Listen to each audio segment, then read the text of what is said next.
દર્શક મિત્રો, હું Gautamsinh Surjit Singh Sudan checkpost live ન્યૂઝમાંથી નડિયાદથી બોલું છું. આ જે તમે જે લીમડો જોઈ રહ્યા છો તે ગુજરાત રાજ્યનો સૌથી ઊંચામાં ઊંચો હાઇટમાં સૌથી ઊંચામાં ઊંચું હોય એ આ લીમડો છે. હવે વન વિભાગ દ્વારા પહેલાં નરસંડાથી નડિયાદથી વડતાલ રોડ ઉપર એક બોર્ડ મારેલું હતું વન વિભાગનું કે હું ગુજરાતનો ઊંચામાં ઊંચો લીમડો, પણ હાલ આ લીમડાની દુર્દશા જોતા એવું લાગે છે કે વન વિભાગ બિલકુલ આંખ આડા કાન કરી રહ્યું છે અને સારી વાત નથી. કારણ કે ગુજરાતનું ગૌરવ છે આ વૃક્ષ, આ લીમડો, કે જે આપણી સંસ્કૃતિ દર્શાવે છે કે ઊંચામાં ઊંચો લીમડો ગુજરાતનો, એટલે કેટલું મોટી વાત કહેવાય ખેડા જિલ્લા માટે. અને ભવિષ્યમાં આ એક ઐતિહાસિક વસ્તુ છે અને એની સાર સંભાળ રાખવામાં આવતી નથી. ખૂબ જ દુઃખની વાત છે. એટલે હું આ બાજુ આવ્યો તો મને મારા ધ્યાનમાં હતું કે આ લીમડાને મારે જોવું છે અને નજીકથી જોવું છે.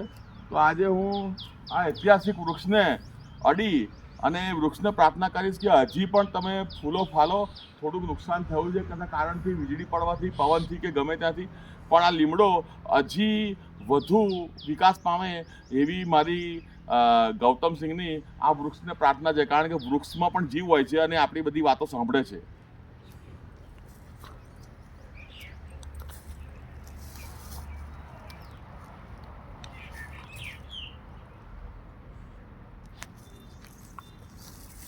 એટલે મારા ગુજરાતના ભાઈઓ બહેનોને વિનંતી છે કે આવી આપની ગુજરાત રાજ્યની ધરોહરને આપ સાચવો અને એક ગૌરવ પ્રાપ્ત થાય એવું કામ કરો કે જેથી આ લીમડાની સાચવણી થાય.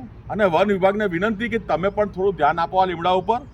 બીજી બધી બાબતો ઉપર લાકડા કપાય છે, કમળા ચોકડી ઉપર ને જે મંજીપુરા ચોકડી ઉપર આખું બજાર ભરાય છે, એની ઉપર ધ્યાન ઓછું આપો. અહીંયા આવી ધરોહર ઉપર ધ્યાન વધારે આપો.